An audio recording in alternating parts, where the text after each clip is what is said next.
विधानसभेच्या निवडणुकीमध्ये आम्ही लोक जो निर्णय घेऊ तो निर्णय सगळ्यांनी मान्य करायचा। सहकारामध्ये अमितभाईंचा विश्वास हर्षवर्धन पाटलांनी संपादन केलेला मी अनुभवलेला। वेगवेगळ्या पद्धतीने अंकिता पाटलांनी सांगितलं की आपण पुढे महायुतीचा धर्म पाळला पाहिजे। हा अजित पवारचा शब्द आहे, मी महायुतीचा धर्म पाळणार। राजकारणामध्ये कुणी कायमचा मित्र असतो, कुणी कायमचा शत्रू नसतो, विरोधक नसतो। शत्रू म्हणणं बरोबर नाही, विरोधक नसतो। आणि त्या पद्धतीने ती चर्चा झाली।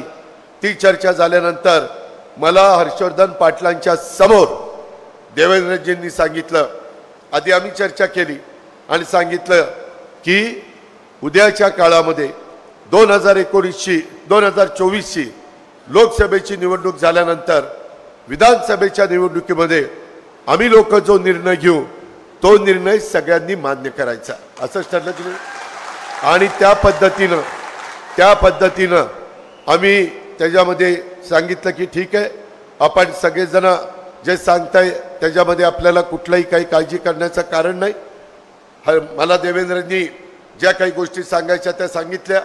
हर्षवर्धन पाटलांना विचारा, मधी नॅशनल फेडरेशनची निवडणूक झाली, संपूर्ण देशामधल्या सहकारी साखर कारखान्याचा अध्यक्ष देशाचा, त्याला नॅशनल फेडरेशन म्हणतात, ती जबाबदारी अमितभाईंनी यांच्यावर टाकायचं ठरवलं। वास्तविक मागच्या वेळेस जयप्रकाश दांडेगावकर महाराष्ट्राचे होते। सहसा हर्षवर्धनजी एकदा एका राज्याचा संधी मिळाली की पुढच्या वेळेस दुसऱ्या राज्याला दिली जाते। पण सहकारामध्ये अमितभाईंचा विश्वास हर्षवर्धन पाटलांनी संपादन केलेला मी अनुभवलेला। त्याच्यामध्ये मला FRPच्या बद्दलचे निर्णय, त्याच्यामध्ये जो आपल्यावर हजारो कोटीचा IT इन्कम टॅक्स होता आणि कितीतरी त्यापेक्षा जास्त आपल्याला व्याज लागलं होतं, काही हजार कोटी रुपये। आम्ही दोघं जणी मागं ते काँग्रेसमध्ये, मी राष्ट्रवादीमध्ये, आम्ही दिल्लीला कितीदा गेलो, सहकार मंत्री ते होते। आम्ही अनेक पी चिदंबरमना भेटलो, त्याच्यामध्ये AK अँथोनीला भेटलो, प्रणव मुखर्जींना भेटलो। जे जे अर्थमंत्री असायचे आम्ही भेटायचो, ते चर्चा करायचे, ते सांगायचे ठीक आहे आम्ही थांबवतो। काढलं कुणीही नाही, थांबवलं कुणीच नाही, नुसतं ती टांगती तलवार तशीच राहायची। पण यांनी सगळ्यांनी, देवेंद्रजी, हर्षवर्धन, राधाकृष्ण विखे पाटील असे काही जण दिल्लीमध्ये गेले, त्यांनी ही सगळी केस सांगितली। अमितभाई म्हणले मला हे चांगलं माहिती आहे। अमितभाईंनी त्याचा अभ्यास केला आणि अमितभाईंनी एखादी गोष्ट मनावर घेतली की ती पूर्णत्वाला जाते। आज तशा पद्धतीनं आपलं 10,000 कोटीचं मुद्दल आणि 15,000 कोटीचं व्याज FRP मध्ये जो भाव दिलेला होता त्याच्यात तुम्ही परवानगी घेतली नाही वगैरे असे काही मुद्दे इन्कम टॅक्सने काढले, ते सगळे माफ झाले, सगळे माफ झाले। महाराष्ट्रातलं नाही, देशातल्या ऊस उत्पादक शेतकऱ्यांच्या डोक्यावरचं, कारखान्यावरचा तो सगळा बोजा निघाला। परत त्यांनी सांगितलं, अहो साहेब बोजा काढला, पुढं FRP पेक्षा जास्त दर दिल्यावर काय, काही कारखाने देतात, त्यांचा रिसर दर निघतो। त्याच्यामध्ये मग त्यांनी सांगितलं कर्ज काढून तुम्ही दर दिला नाही, कर्ज काढून तर साखर आयुक्तांना तपासायचं आणि तपासल्यावर त्यांनी बघितलं की खरोखरीच त्यांचा दर निघतोय। साखर आयुक्तांनी सही करायची, जास्तीचा FRP पेक्षा दर दिला तरी त्याला इथून पुढे देशात कुठेही इन्कम टॅक्स लागणार नाही। हा निर्णय NDA सरकारने घेतला। त्याच्याकरता जर जे निर्णय 25-25 वर्ष काँग्रेसच्या राजवटीमध्ये घेता आले नाही, ते निर्णय मात्र धाडसानी, कुठलाही निर्णय घ्यायला धाडस लागतं, इच्छाशक्ती लागते, पॉलिटिकल व्हील लागतं। ते व्हील इथं दाखवण्यात आलं। हा एक महत्त्वाचा निर्णय आपल्या बाबतीमध्ये झाला। अशा पद्धतीने अनेक गोष्टी, आता आपले दर एवढे घसरले असते, परंतु त्यांनी सांगितलं नाही, 31 रुपयाच्या आत कुणालाही साखर विकत घेता येणार नाही आणि विक्री करताना कुणालाही त्याच्यात विक्री करता येणार नाही। मित्रांनो, तुम्हाला माहिती आहे आम्ही काँग्रेसच्या सरकारमध्ये असायचो, हर्षवर्धनजी 17 रुपये दर असायचा, 18 रुपये, 19 रुपये, 20 रुपये. साखर खाली आल्यावर कुणी बघायचंच नाही. जो आता त्या ठिकाणी निर्णय घेतला, तो निर्णय घेतला असता तर कारखानदारी टिकली असती. बरेच कारखाने अडचणीत आले. अडचणीत आलेले कारखाने शेवटी बँकांनी लिलाव काढले, हेही आपण पाहिलं. त्याच्यामुळं ह्याही गोष्टीचा विचार आपण सगळ्यांनी करा. आता स्वतः अमितभाई म्हणले की उद्याच्या निवडणुका होऊ द्या. आम्ही त्यांना सांगितलं, अमितभाई FRPचे दर तुम्ही 3 वेळेला वाढवले, 4 वेळेला वाढवले, पण 31चा दर वाढवला नाही. तुम्ही ज्यूस टू इथेनॉल त्याच्यामध्ये मदत केली, त्याबद्दल दुमत नाही. मधल्या काळामध्ये 4.5 रुपये कोजनचा दर आणला युनिटला. त्याच्यात एकनाथराव शिंदे, देवेंद्र फडणवीस आम्ही 1.5 रुपये अनुदान द्यायचं ठरवलंय. प्रत्येक कारखान्याला काही कोटी रुपये फायदा होणार आहे. त्यांचे ज्यांचे 6 कोटी युनिट जातील त्यांना 9 कोटी मिळतील, ज्यांचे 10 कोटी जातील त्यांना त्या ठिकाणी 15 कोटी मिळतील.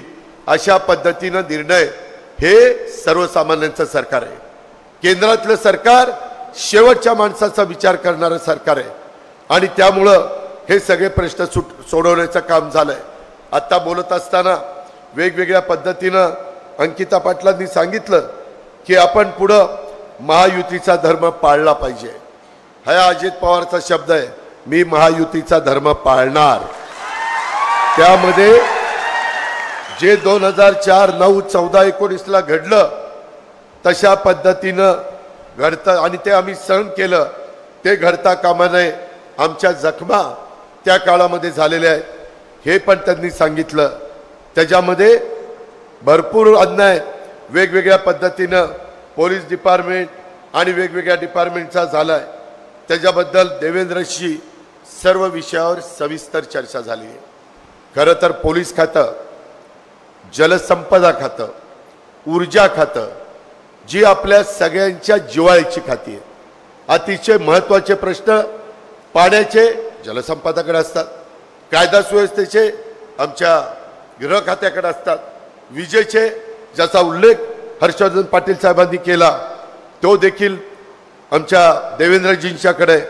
आणि त्याकरता आपल्याला आम्ही सगळेजण असे ज्यावेळेस प्रश्न निर्माण होतात, एकनाथरावजी, मी, देवेंद्रजी बसतो आणि त्याच्यातनं मार्ग त्या ठिकाणी काढतो. एक गोष्ट हर्षवर्धन पाटील तुम्हाला आणि सगळ्याच या माझ्या सहकाऱ्यांना सांगायचं आहे, भाजपच्या जीवाभावाच्या कार्यकर्त्यांना, नेत्यांना सांगायचं आहे की आचारसंहितेचे काही नियम असतात आणि ते नियम पाळावे लागतात. त्याच्यात कालच मला वाटतं डॉक्टर लोकांना इथं भेटायला आलो होतो, नंतर मी जामदारांनाही भेटलो, वकील लोकांना. तिथं बोलत असताना की बाबा तुम्ही उद्याच्या काळामध्ये महायुतीच्या विचाराचा खासदार म्हणून निवडून द्या, उमेदवार निवडून द्या, आम्ही तुम्हाला निधी देऊ.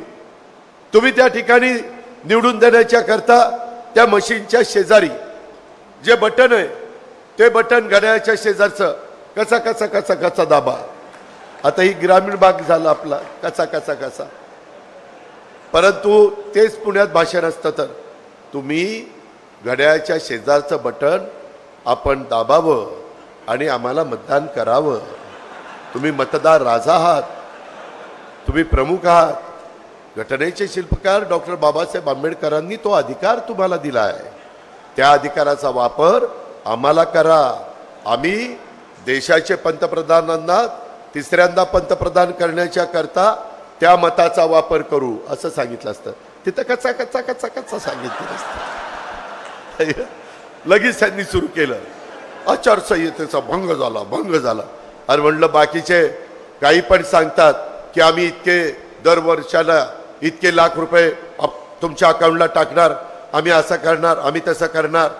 हे मग त्या आचारसंहितेचा भंग होत नाही का? उद्याच्याला आमदार, खासदार किंवा कुठल्याही निवडणुकीमध्ये गावचा सरपंच निवडणूक का होते? तो सरपंच म्हणत असतो मी गावचा सर्वांगीण विकास करेल, मी गावच्या विकासाला निधी आणेल, त्याकरता मला निवडून द्या. तसं आम्ही म्हणतोय केंद्राचा आणि राज्याचा मोठा निधी आणण्याच्या करता सुनेत्रा पवारांना निवडून द्या. काय आमचं चुकलं? जे आहे ते आहे. त्याच्यात महायुतीचे उमेदवार म्हणून आम्ही त्यांना सांगतोय।